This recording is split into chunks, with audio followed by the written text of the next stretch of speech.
Builded with the relentless crash of icy waves against jagged rocks, the screen opens to a gray-veiled dawn over towering Norse fjords, mist coiling like ancient spirits among cliffs that loom like the silent sentinels of Midgard. In this moody, cloud-shrouded wilderness, where each ridge and crevasse seems etched by the hand of Norther, we begin our journey into the world of the Vikings, those seafaring warriors and explorers born of ice and steel, who carved their saga across the North Atlantic. Their longships, sleek as wolfskins in the mist, glided over churning waters toward distant horizons, their curved prows cutting through the gray surf like icon stones of a forgotten faith as rowers' voices rose in rhythm, echoing off cliffs and filling the hills with haunting chants of gods and heroes. Born from a world shaped by frozen winters and brief blazing summers, they honed crafts of wood and iron by torchlight and smoke, forging axes and shields in ramshackle longhouses at the foot of windswept peaks, where the smell of peat and hearth fire mingled with the roar of river waterfalls tumbling down from glacial heights.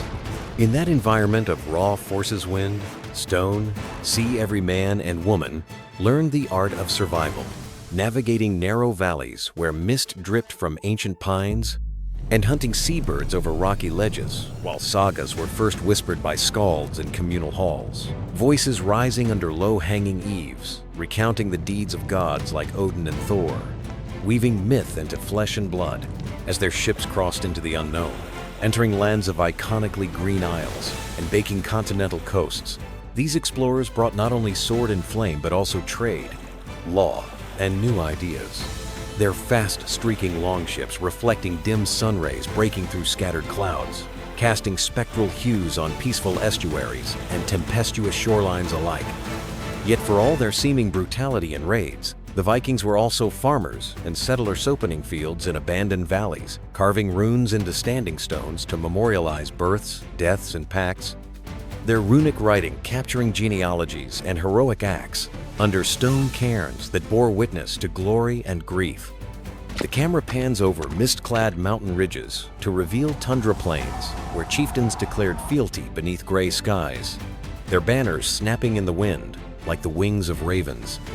While children learn to throw the spear and bind the oar from earliest memory, we delve into the harsh rhythm of their seasons-long winters, spent carving wood indoors by hearth light, poring over simple astronomical markings to predict solstice. The long summer days devoted to shipbuilding and gathering food for lean months. Amid this cyclical world, they set sail, westward Greenland, Iceland, Vinland, driven by hunger, ambition, or the promise of hidden lands. Their journeys twice as epic as any classical quest, made legendary by sagas of Leif Erikson and others, told as though the roaring Atlantic was itself a living god testing their mettle. Cinematic shots show waves breaking over bow, mist swirling,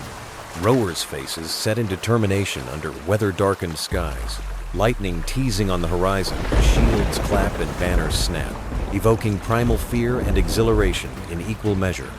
Back home,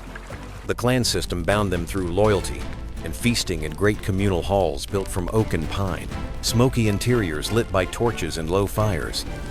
where warriors young and old came together to settle disputes with epic-toned speeches, legal code hammered out by thing assemblies, their muddy boots and furs piled near hearth, while outside the weather-beaten silhouette of the longhouse framed against the mountainous gloom underscored their unity in a hostile world. In these dramatic and often storm-scarred landscapes, Christianity began to seep in, tipping ancient beliefs toward new faiths, chieftains converting, longships carrying crosses, as well as dragon figureheads, the old gods fading into memory, and a cultural shift that would redefine Northern Europe. As the centuries passed, the Viking Age waned. Their ships became trade vessels docking in European ports.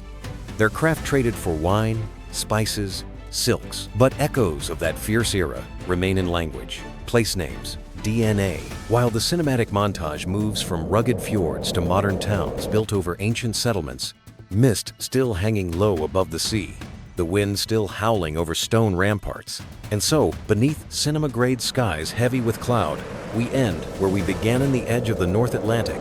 the waves still crashing, the mountains still towering, as a narrator intones in resonant, measured tones. These were the Viking child spawned of ice, forged by wind and sea, seekers of home and horizon, whose thunder still rolls in our rivers and runs along the rills of time, fade to black. End credits rise over one last shot of snow-capped peaks disappearing in shifting gray mists, leaving behind the haunting sense that, in those lands, the past remains alive.